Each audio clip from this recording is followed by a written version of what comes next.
Hello বন্ধুরা, কেমন আছেন সবাই? সিম্পলি আবান্তিকার নতুন একটি ব্লগে আপনাদের স্বাগত জানাই। আমেরিকা স্বপ্নের দেশ। আমেরিকাকে বলা হয় ল্যান্ড অফ ইমিগ্রেন্টস। আমেরিকাকে বলা হয় ল্যান্ড অফ অপরচুনিটি। বহু মানুষের স্বপ্ন থাকে উচ্চশিক্ষার জন্য বা কর্মসূত্রে আমেরিকায় পাড়ি জমানো।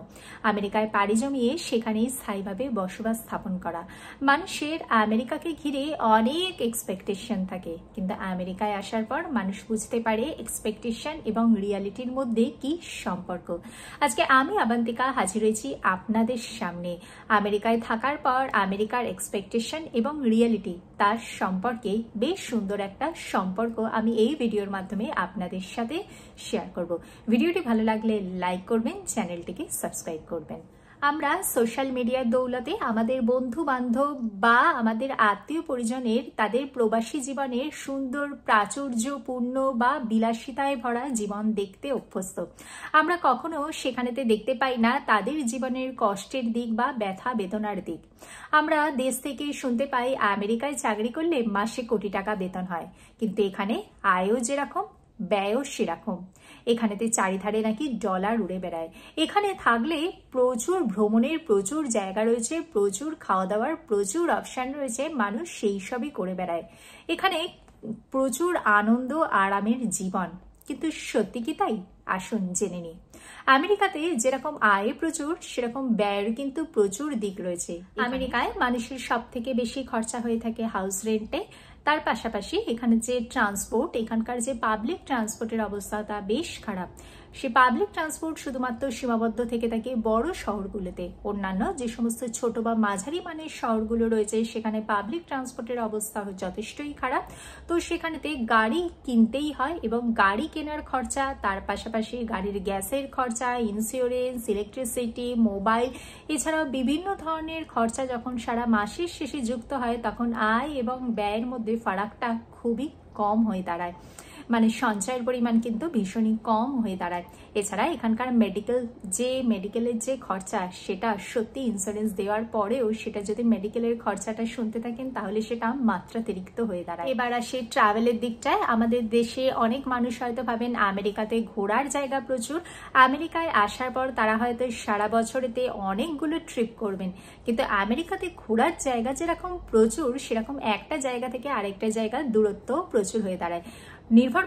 ডিপেন্ড করছে যে আপনি কোথায় আপনার পোস্টিং হচ্ছে। আপনার যদি আজকে নিউ ইয়র্ক, নিউ জার্সির মতো কোনো জায়গায় পোস্টিং হয়ে থাকে তাহলে হয়তো ঘোরার জায়গা প্রচুর পাবেন, কিন্তু আমরা যেখানে হিউস্টনে থেকে থাকি, আমাদের হিউস্টন থেকে ঘোরার জায়গাগুলো বিশেষত নিউ ইয়র্ক, নিউ জার্সি বা ক্যালিফোর্নিয়ার কোথাও যেতে গেলে রীতিমতো ফ্লাইটে করে যেতে হয়।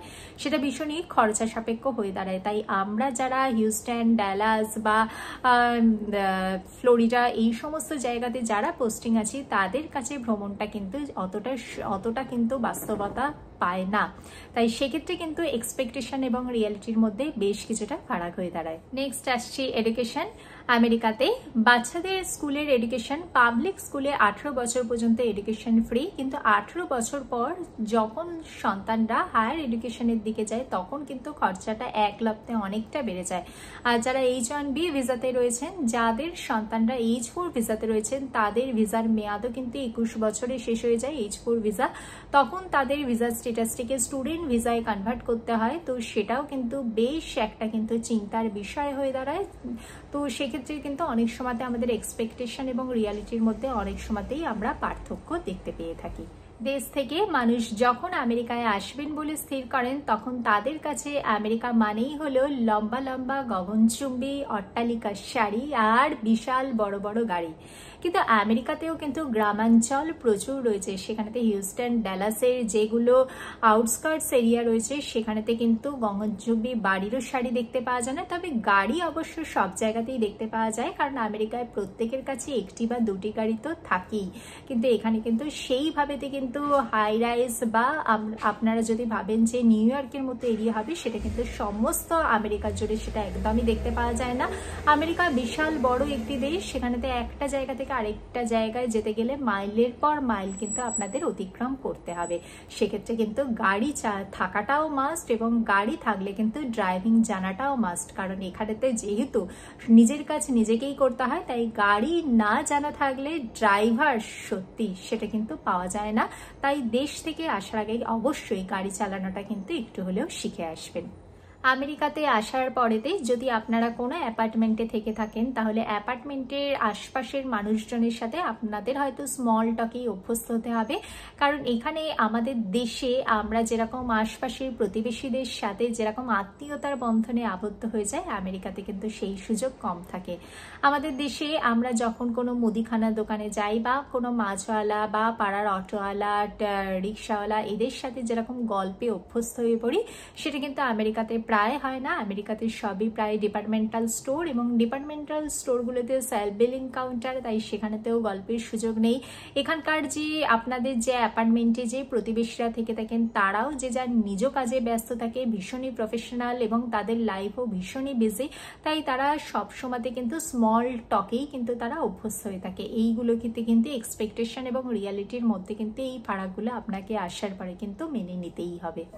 নেক্সট আসছে ওয়ার্ক লাইফ ব্যালেন্স। আমাদের দেশের ওয়ার্ক লাইফ এবং আমেরিকার ওয়ার্ক লাইফের মধ্যে কিন্তু বিস্তর ফারাক রয়েছে। আমাদের দেশে আমাদের যদি 9টা থেকে 5টা ডিউটি আওয়ার্স হয়ে থাকে, অনেক সময়তেই বিশেষ করে প্রাইভেট কোম্পানিগুলোতে 5টার পরেও আমাদের 6টা 7টা ইভেন 8টা 9টা পর্যন্ত আমাদেরকে অফিসে স্টে করে যেতে হয়। সেখানে অফিস কালিগদের সাথে আমাদের একটা বন্ধুত্বপূর্ণ সম্পর্ক গড়ে ওঠে। অফিসের বস আমাদেরকে উইকেন্ডেও ফোন করে কাজের আপডেট জানতে চান, বা আমাদেরকে উইকেন্ডেও অনেক মিটিংও অ্যাটেন্ড করতে হয়ে থাকে, যেটা কিন্তু আমেরিকাতে হয় না। আমেরিকাতে 9টা থেকে 5টা যদি কারো ডিউটি আওয়ার্স থাকে, তো 9টা থেকে 5টাই ডিউটি আওয়ার্স হয়ে থাকে। সেই সময়টা কিন্তু পুরোটাই কাজ হয়ে থাকে। সেখানে কিন্তু কোনো গল্প বা কোনো পার্সোনাল টাইম স্পেন্ড করার কোনো জায়গাই থাকে না। ইভেন 5টা হয়ে যাবার পরই কিন্তু আর অফিসের সাথে প্রায় কোনো কানেকশন থাকে না। অফিসের বস আপনাকে কোনো উইকেন্ডে কল করবে না, বা অফিস কালিগদের সাথেও আপনাদের হয়তো সেরকম বন্ধুত্বপূর্ণ সম্পর্কই গড়ে উঠবে না।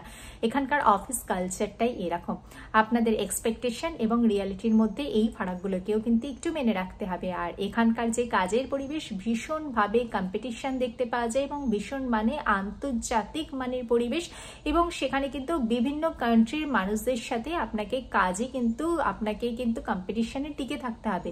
তার জন্য কিন্তু আপনাকে যে এখনকার বর্তমানে যে ট্রেন্ড, তাতে আপনাকে কিন্তু আপডেটেড থাকতে হবে। বিভিন্ন ধরনের অনলাইন কোর্স করতে পারেন বা ফ্রি কোর্স করতে পারেন আপনার অফ টাইমে। তার মাধ্যমে কিন্তু নিজেকে সব সময় আপডেটেড রাখতে হবে। এরপরে আসছি ভোজন রসিক বাঙালির কথায়। ভোজন রসিক বাঙালির এক্সপেকটেশন থেকে আমেরিকায় আসার পর American, Mexican, Chinese, Japanese, continental সমস্ত ধরনের ফুড আইটেম তারা ট্রাই করবেন।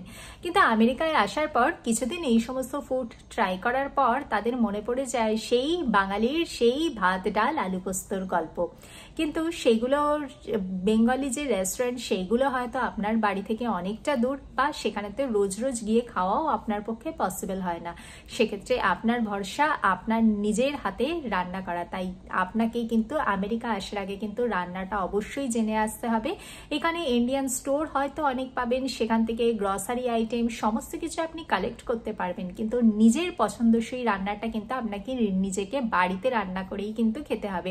তাই আপনি যখন আমেরিকায় এসে বাঙালি রান্না খাবেন বলে ভাবছেন, সেই বিষয়গুলো কিন্তু অবশ্যই আপনাকে মেনে রাখতে হবে। এটাই হচ্ছে এক্সপেকটেশন ভার্সেস রিয়ালিটি আমেরিকায় বাঙালি রান্না। তবে অন্যান্য কান্ট্রির রান্না অবশ্যই পাবেন, কিন্তু সেই রান্নাগুলো এক নাগারে বহুদিন খেতে খেতে হয়তো আপনার মনে পড়ে যাবে বাঙালির সেই স্পাইসি, আমাদের সেই প্রিয় রান্নার কথা। আমি এই ভিডিওর মাধ্যমে আপনাদের সাথে শেয়ার করলাম আমেরিকায় আসার আগে মানুষের আমেরিকা সম্পর্কে এক্সপেকটেশন, এবং আমেরিকায় আসার পর মানুষের রিয়েলিটি। Expectation versus reality. আমেরিকাতে বেশ কিছুদিন থাকার পরেও আমাদেরও এক্সপেকটেশন এবং রিয়েলিটির মধ্যে কিছু মেলবন্ধন আমি এই ভিডিওর মাধ্যমে আপনাদের সাথে শেয়ার করলাম। ভিডিওটি ভালো লাগলে লাইক করবেন, চ্যানেলটিকে সাবস্ক্রাইব করবেন। দেখা হচ্ছে পরবর্তী ভিডিওতে। ভালো থাকবেন, সুস্থ থাকবেন। নমস্কার।